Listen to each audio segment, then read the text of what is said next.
पल्लवी 17 साल की एक कम उम्र की जवान और खूबसूरत लड़की थी। पल्लवी के 3 भाई बहन थे। पहला उसका बड़ा भाई राहुल, जो 22 साल का नौजवान लड़का था। फिर पल्लवी और उसके बाद एक छोटी बहन जो 12 साल की थी। एक दिन पल्लवी के चाचा की मौत की खबर आ गई। ये सुनते ही पल्लवी के मम्मी और पापा ने फैसला किया कि दोनों बड़ी बहन और भाई को, यानी पल्लवी और राहुल को घर पर ही छोड़ देंगे और छोटी बहन को साथ ले जाएंगे ताकि घर अकेला ना रहे। पल्लवी ने अपनी माँ से कहा, थोड़ी देर के लिए बड़े भाई को भी घर पर रहने दो और मुझे भी साथ ले चलो। मगर मम्मी ने यह कहकर पल्लवी को ले जाने से इनकार कर दिया कि बेटी, तेरे एग्जाम शुरू होने वाले हैं और तुम्हारे बड़े भाई के भी। तुम दोनों साथ में घर पर ही रहो और एग्जाम की तैयारी करो। हमें तो गांव में ज्यादा दिन लग जाएंगे क्योंकि वहां पर सारे रिश्तेदार आए होंगे। काश उसके मम्मी और पापा उस दिन उसे गांव ले गए होते तो शायद ऐसा दिन न आता। पल्लवी इतना बड़ा कदम न उठाती। अब आप भी सोच रहे होंगे कि ऐसा क्या हुआ जो पल्लवी ने इतनी गंदी हरकत की। दरअसल हुआ ये कि पल्लवी की 10वीं की परीक्षा सर पर थी और बड़ा भाई बीए की परीक्षा की तैयारी में लगा हुआ था। माँ बाप ने दोनों को घर पर छोड़ दिया और खुद गांव के लिए निकल गए। अब पल्लवी भी अपनी परीक्षा की तैयारी में व्यस्त हो गई और बड़ा भाई तो वैसे भी कमरे में घंटों अपनी परीक्षा की तैयारी करता रहता था। पर माँ की जगह पल्लवी की अब यह ड्यूटी हो गई थी कि वो बड़े भाई के लिए खाना बनाकर तैयार करें। पहले तो घर के सारे काम माँ ही करती थी।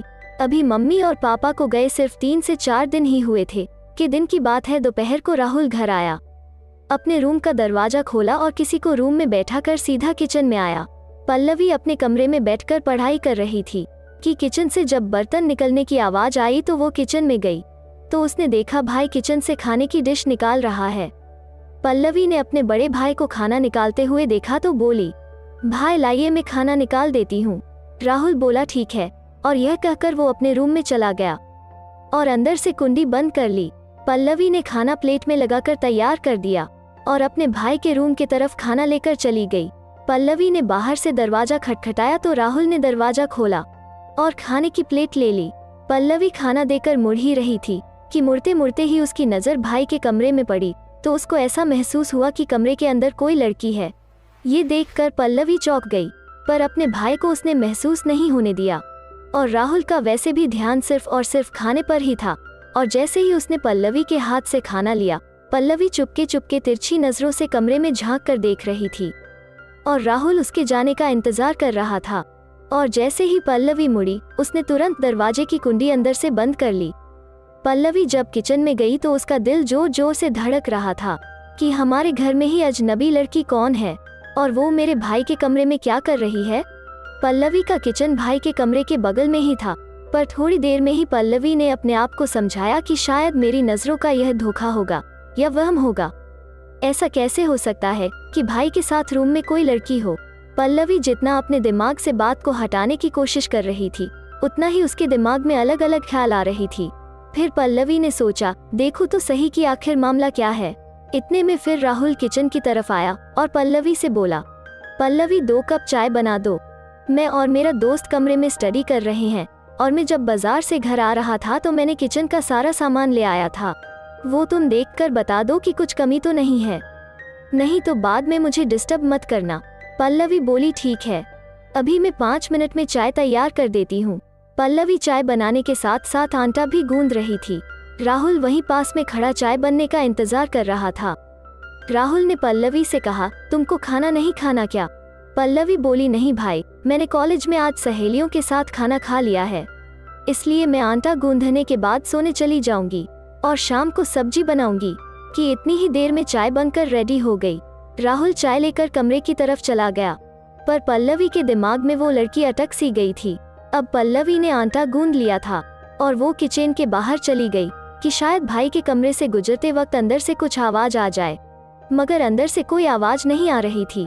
पल्लवी का रूम दूसरी मंजिल पर था।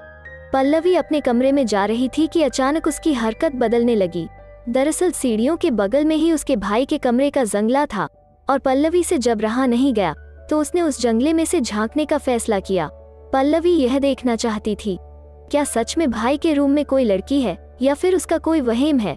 और जब पल्लवी ने सीढ़ियों पर चढ़कर जंगले में से अपने भाई के कमरे में झांका तो पल्लवी ने कुछ ऐसा देखा कि उसका दिलो दिमाग चकरा सा गया। कमरे के अंदर पल्लवी का भाई और वो लड़की ऐसी हालत में थे कि पल्लवी ने दोनों को देखकर अपना आपा खो दिया। पल्लवी अभी 17 साल की ही थी और पल्लवी ने पहली बार ऐसी उल्टी सीधी हरकतें अपनी आंखों से देखा था। कुछ देर ऐसा देखकर वो सुन पड़ गई और अपने कमरे में जाकर सो गई। कुछ घंटों बाद जोर आवाज होने लगी तो पल्लवी की आंख खुल गई। जब वो कमरे से बाहर आई तो उसने देखा वो आवाज नहीं बल्कि टेलीफोन की घंटी बज रही थी। पल्लवी ने जाकर उधर देखा और नींद में ही उसने फोन उठा लिया।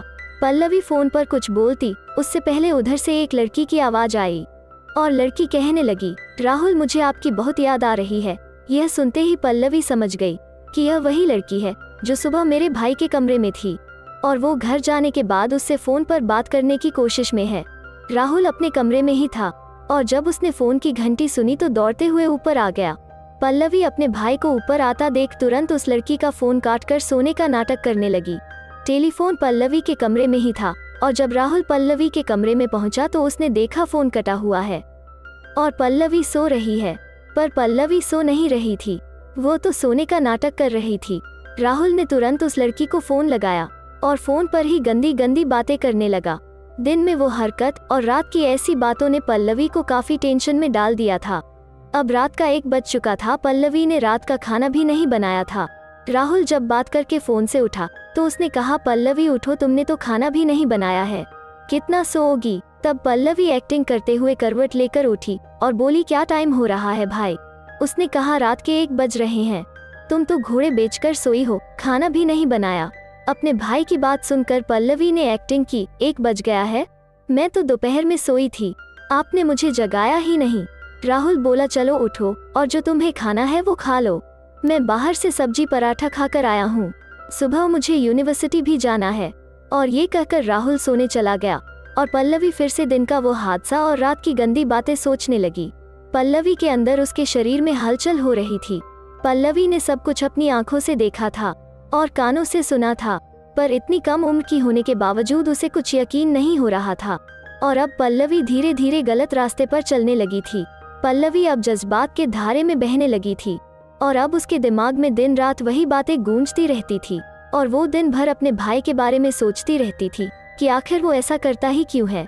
और दोस्तों, आप सभी लोग यह तो जानते ही होंगे कि लड़का हो या लड़की कम उम्र में बहक ही जाते हैं और यह एक ऐसी लत है कि अगर कम उम्र में लग जाए तो वो एक ऐसे जाल में फंस जाता है जो मौत आने तक नहीं छूटती। और इन्हीं सब सोच और बातों की वजह से पल्लवी ने वो काम कर डाले जो एक कम उम्र की मासूम लड़की कभी सोच भी नहीं सकती। और अब उसके भाई ने भी खूब फायदा उठाया और रोज वो घर खाली देखकर इस स्टडी के बहाने उस लड़की को रोज बुलाया करता था और पल्लवी भी आकर सीढ़ी के जंगले पर छुप छुप कर वो अपने भाई का खेल देखती रहती थी। और लगातार ऐसा 6 दिन तक चलता रहा। 6 दिनों बाद पल्लवी के पापा वापस आ गए क्योंकि पल्लवी के पापा की ड्यूटी जो थी। पल्लवी का भाई भी अब अपनी पढ़ाई में व्यस्त रहने लगा, पर पल्लवी का अब पढ़ाई से ध्यान धीरे धीरे हटता गया और उसकी जिंदगी बदलने लगी।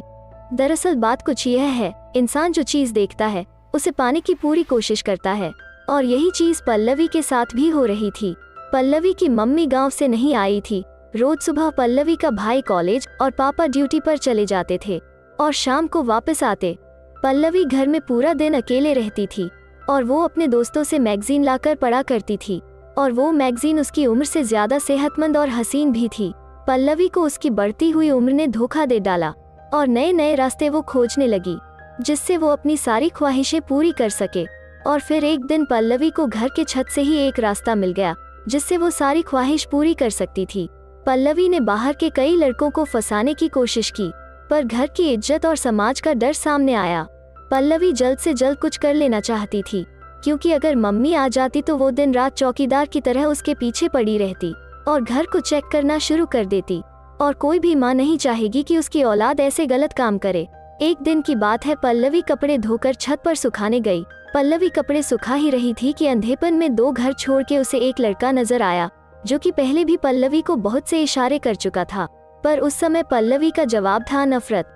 पल्लवी उसकी तरफ देखती भी नहीं थी और पल्लवी अपने भाई की वजह से आज उसे अपनी इज्जत सौंपने वाली थी। वो लड़का अपने छत पर पतंग उड़ा रहा था, तब पल्लवी ने अपने अंधेपन में आकर उस लड़के को इशारा कर दिया। वो लड़का पल्लवी के इशारे को समझ चुका था और जैसे ही पल्लवी ने उसको इशारा किया और वो बंदरों की तरह छतों को लांघकर पल्लवी के पास आ गया। पल्लवी ने उसका हाथ पकड़ा और सीढ़ियों से उसे नीचे ले आई और बिना कुछ कहे ही उससे लिपट गई। पल्लवी को लगा कि वो लड़का तो मौके की तलाश में होगा, पर हुआ उल्टा। उस लड़के ने पल्लवी के जज्बात को समझे बिना ही उसे आज अधूरा छोड़ दिया। पल्लवी अभी सिर्फ 17 साल की ही थी और वो लड़का राहुल का दोस्त भी था। और जब उसने पल्लवी की ऐसी हरकत देखी तो उसने पल्लवी के मुंह पर 2 थप्पड़ जड़ दिए और वहां से पल्लवी को धमकी देकर चला गया कि अगर उसने आइंदा ऐसी हरकत की तो वो उसके भाई से उसकी सारी हरकतें बता देगा। पर उस लड़के की छोड़ने की वजह से पल्लवी अब भी मानी नहीं थी। आप यह कह सकते हैं कि मानो शेर के मुंह में खून गया हो और वो उसी खून से अपनी प्यास बुझाना चाहती थी। लड़के के जाने के बाद तुरंत ही राहुल घर आ गया। पल्लवी ऊपर कमरे में ही थी। वो कपड़े पहनकर तुरंत नीचे आई। तब राहुल ने पल्लवी से बोला, कुछ खाने को मिलेगा। पल्लवी बोली, नहीं भाई, मेरी तबीयत ठीक नहीं है, बाहर से ही कुछ ले आओ। और वो अच्छा कहता हुआ चलता बना। पल्लवी अब नहाने चली गई। नहा कर निकली तो अपने कमरे में जाकर फूट फूट कर रोने लगी। उसको कुछ समझ नहीं आ रहा था कि आखिर वो करे तो करे क्या। आखिर उसके शरीर में ऐसी हलचल हो क्यों रही है।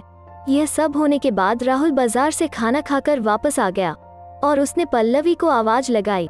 पल्लवी ने जैसे ही अपने भाई की आवाज सुनी तो तुरंत गई और उससे लिपट गई। राहुल को कुछ समझ नहीं आ रहा था कि यह हो क्या रहा है। और जब पल्लवी ने दरवाजे की कुंडी बंद करी तो राहुल समझ गया कि पल्लवी आखिर उससे चाहती क्या है। और उस दिन दोनों ने अपनी हदें पार कर दी और पल्लवी ने ऐसी हरकत की जिससे भाई बहन के पवित्र रिश्ते में दाग लग गया। और आज जब वो दोनों ऐसा कर रहे थे तभी पल्लवी की मां ने आकर सब कुछ देख लिया और वो बर्दाश्त ना कर पाई और किचन में जाकर उन्होंने खुद को चाकू मार लिया। और कुछ घंटों बाद पल्लवी के पिता ड्यूटी से लौटे तो अपनी पत्नी की ऐसी हालत देखकर वो रो पड़े। तब तक देर हो चुकी थी। घर पर पुलिस पल्लवी और उसके भाई को जेल में ले जाने के लिए तैयार थी। और जब पल्लवी के पिता को यह बात पता चली तो पुलिस के जाने के बाद उन्होंने भी जहर खाकर खुद को मौत के घाट उतार लिया। दोस्तों, इस कहानी से हमको यह सीख मिलती है कि हमें बच्चों के सामने कोई ऐसी गलत हरकत नहीं करनी चाहिए। धन्यवाद दोस्तों, वीडियो को लाइक करें और हमारे चैनल को जरूर सब्सक्राइब करें। मिलते हैं एक नई कहानी के साथ वापस। तब तक के लिए अपना ख्याल रखें।